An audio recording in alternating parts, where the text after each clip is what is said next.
Hey everyone, GA Fan here. Here's a look at one of my Dragon Age Keep World State videos. If you haven't already been in the Keep, you'll find a link in the description. Enjoy! If you believe the stories, mankind's pride gave rise to the Darkspawn. Countless in number and toxic to all life, Darkspawn search endlessly for an archdemon. When they find one, Darkspawn armies surge up from their corrupt barrows beneath the ground, and a blight begins. Grey Wardens are the only warriors capable of destroying an archdemon, and history always honors the one who sacrifices all to kill the beast. In the fifth blight, the Warden was the hero of Ferelden, a mage living in the Circle Tower at Lake Calenhad. Drawn into an escape plot by another mage, the hero became snared in the Circle's dangerous politics. Duncan, a Grey Warden, helped the mage escape to a new life as a warden. The allied Ferelden and Grey Warden forces met in Ostagar, where King Kaelin's armies and a host of wardens gathered, ready to destroy the Darkspawn. But valor turned to despair as Loghain betrayed his king. Kaelin's forces were slaughtered, and the south was lost. The hero, now a full-fledged Grey Warden, survived with the aid of Flemeth, the mysterious witch of the wilds. Joined by Flemeth's daughter, Morrigan, and a Grey Warden named Alistair, the hero set out to build an army strong enough to abolish the blight. With the traitorous Loghain now seated on Ferelden's throne, the Warden sought help from the influential Arl Eamon of Redcliffe. However, they arrived in Redcliffe to find the town under siege. As each night, undead rose in waves and assailed the battered village. With the hero's help, the people of Redcliffe stood fast against the undead horde. The Wardens reached Arl Eamon's castle only to find the Arl lying at the edge of death, and his court fallen into madness. To save his father's life, Eamon's young son, Connor, had made a deal with a demon, and quickly fallen victim to its possession. The hero intervened, freeing Connor from possession, and breaking the demon's hold over Redcliffe. But deals with demons are never straightforward. The demon agreed only to save Eamon's life, not restore him to health. Arl Eamon needed a miracle to recover. The hero located an urn containing the sacred ashes of Andraste, which were said to cure any ailment.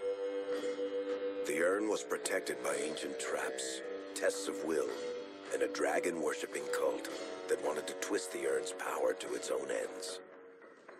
The cultists encouraged the hero to profane the ashes with dragon's blood, which caused the urn and its contents to shatter. With a pinch of the ashes, the hero restored the Arl to health. Informed of Loghain's treachery, Eamon swore his political and military support. The circles of magi are bound by oath to aid the Grey Wardens in times of blight. However, Lake Calenhad's tower could offer little help. One of its mages, Uldred, had become possessed by a pride demon and was twisting other circle mages into abominations. The hero fought to the top of the tower and defeated Uldred, saving the remaining mages. Grateful for their lives, the mages joined the Warden's army. The allies gained at the Circle were not the only soldiers to join the Warden's forces, however. Dalish elves don't usually make alliances, but even deep hatred can be set aside in the face of oblivion. An ancient curse was destroying Ferelden's largest Dalish clans, turning the elves into werewolves. Zathrian, the clan's keeper, claimed that the cure required the heart of the great wolf, Witherfang. Years before, Zathrian himself had afflicted a group of humans with the curse that now ravaged his clan. As long as he lived, the curse endured. The hero freed the werewolves from the long-standing curse, and the Dalish joined the Warden's forces. Blights may happen hundreds of years apart, but the dwarves who live below the surface of Thedas fight Darkspawn every day. No one is better schooled in battling Darkspawn darkspawn than the warriors of Orzammar, except perhaps their allies of old, the Grey Wardens. The hero arrived in Orzammar in the wake of King Endrin's death to find political factions fighting for control of the dwarven capital. Only the vote of a venerated paragon could break the deadlock to elect a ruler, and order the dwarves to honor their Grey Warden treaty and join the battle against the new blight. The hero set off to find a paragon named Branka, who had disappeared into the deep roads in search of a legendary artifact, the Anvil of the Void, created by the renowned smith Ferelden to forge mighty war golems. With Branka's help, the hero restored the Anvil of the Void, and a small army of powerful golems joined the Warden's forces. The hero emerged from the deep roads with a master-forged crown to bestow the paragon's favor upon whichever rival candidate would be crowned king. Balin, the youngest son of King Endrin, who was suspected of foul play, or Haramont, the aging traditionalist backed by the Dwarven Assembly. Balin followed his father to the throne. He leads with a ruthless but progressive hand, seeking to re-establish ties to the surface kingdoms. With Dwarden's strength now bolstering the Warden's army, the hero had to deal with Loghain, so Ferelden could stand unified against the Darkspawn before the blight swallowed the world. The kingdom of Ferelden stood divided. While some nobles supported Loghain's regency, others condemned his inaction against the Darkspawn. Civil war brewed, and Arl Eamon called a landsmeet in hopes of curtailing the conflict and removing Loghain from the throne. Alistair ended Loghain's life in the name of justice for the Wardens who died at Ostagar. As the Wardens' united army massed in Redcliffe, the Darkspawn overran Denerim, laying siege to Ferelden's capital city. The hero's army fought valiantly through Denerim and broke the Darkspawn's siege. On Fort Dracon's highest tower, the hero's strongest allies fought alongside the Warden in a final heroic battle against the massive Archdemon. The Archdemon was killed without the sacrifice of a Grey Warden's life. With no Archdemon to lead them, the Darkspawn scattered. Most fled underground, still teeming in number and always seeking a new Archdemon to awaken. The shattered kingdom of Ferelden embarked on a long journey to recovery. In the Blight's aftermath, strong leadership was crucial. Alistair, half-brother to King Kaelin, became Ferelden's new king, and the line of rulers who descended from Calenhad the Great remained unbroken. Ferelden still stands, as obstinate and resolute as the Dog Lords ever are, but the events of the Fifth Blight loom over it as the nation rebuilds. For people across Thedas, legends of the hero of Ferelden remain the nation's brightest beacons of hope during its darkest times.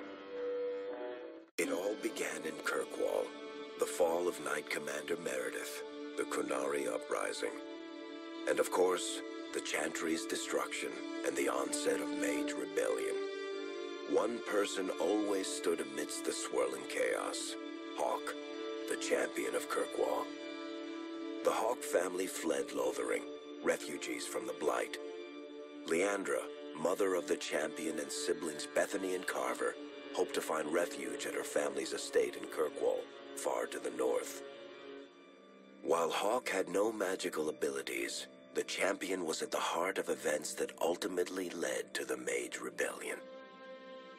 The Hawks escaped the Blight with the help of Aveline Valen, a warrior and family friend. It's said that the family was also aided by Flemeth, the notorious witch of the wilds. Hawk's brother, Carver, never reached the free marches. He was killed by Darkspawn while protecting his family. The family's first years in Kirkwall were difficult. Leandra's brother Gamlin had lost the family fortune. The Hawks lived in poverty, forced to indenture themselves in return for entrance to the city. To pay off the debt, Hawk was forced to work for a band of mercenaries. All the while, Hawk and Bethany did their best to hide Bethany's magic from the Templars. Opportunity eventually struck in the form of a dwarf named Bartrand Tethras, who was planning an expedition to the Deep Roads. It was a long shot, but with gold gained from the expedition, Hawk could free the family from its criminal creditors and further Templar scrutiny. Hawk met a rogue Grey Warden named Anders, who possessed detailed maps of the Deep Roads. These maps were crucial to the expedition's success. Once Hawk obtained them, everything else fell quickly into place. Bethany joined Hawk on the expedition. The siblings found ancient dwarven treasure and a statuette formed from a strange red lyrium. Bethany fell victim to the blight that suffuses the Deep Roads, but Anders led her to a group of Grey Wardens who were able to save her life. The gold Hawk recovered from the Deep Roads brought back Leandra's stately childhood home in Hightown. The Hawks had barely settled into their new home when Leandra was murdered. A deeply sinister and twisted killing. Hawk hunted down Quentin, the blood mage responsible, but could not prevent Leandra's death. Leandra's tragic death was part of a critical problem facing Kirkwall. Rising tension between the city's mages, who felt increasingly oppressed, and Templars, who grew increasingly suspicious of their activities. Adding to the strain, a large contingent of Qunari had also established themselves in Kirkwall, much to the growing discomfort of the city's rulers.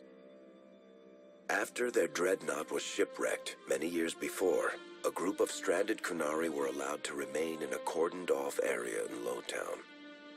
As time passed, the Qunari made no effort to return home, and offered no explanation about why they remained. Tensions rose to a breaking point. Revered Mother Patrice, convinced the Qunari were a threat to the Chantry's faith, incited violence between the Qunari and the Kirkwall populace. Fearing trouble, Hawk supported Patrice's schemes to drive the Qunari from Kirkwall. Patrice's ultimate act was to orchestrate the murder of Viscount Dumar's son, Seamus, a recent convert to the Qun, and blame the death on the Qunari. After Seamus was murdered, the Arishok of the Qunari group lost patience with the humans of Kirkwall. They would now submit to the Qun or die. The Qunari struck hard and fast. They took the palace in Hightown and beheaded the Viscount to immediately quash any resistance.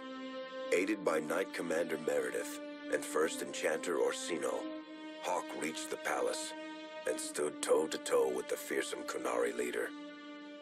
Hawk fought the Qunari leader. The fierce battle resulted in the Arishok's death and the liberation of Kirkwall from its brief occupation. The Qunari quickly withdrew from the city entirely. Hawk saved Kirkwall and earned the grudging respect of the city's Templars, mages, and nobility, along with the title that history remembers, the Champion of Kirkwall. Kirkwall's problems were still not over, however. After Viscount Dumar's death, Knight Commander Meredith took power and blocked all attempts to appoint a new Viscount. Under Meredith's command, the Templars tightened their grip on the mages, planning to suppress what Meredith saw as a growing rebellion. Anders, who spent years fighting for justice and freedom for his fellow mages, saw that the time for negotiation was past. He destroyed Kirkwall's chantry, killing hundreds, including Grand Cleric Elthina. This single act began a rebellion that spread from circle to circle, until all circles of magi had risen up in defiance against chantry rule. There was no forgiveness for what Anders had done, and he asked for death at Hawk's hands. Hawk fulfilled the troubled mage's final request, and many others died along with Anders that day. Fighting spread swiftly through the city. Some mages rebelled openly, many of them succumbing to possession.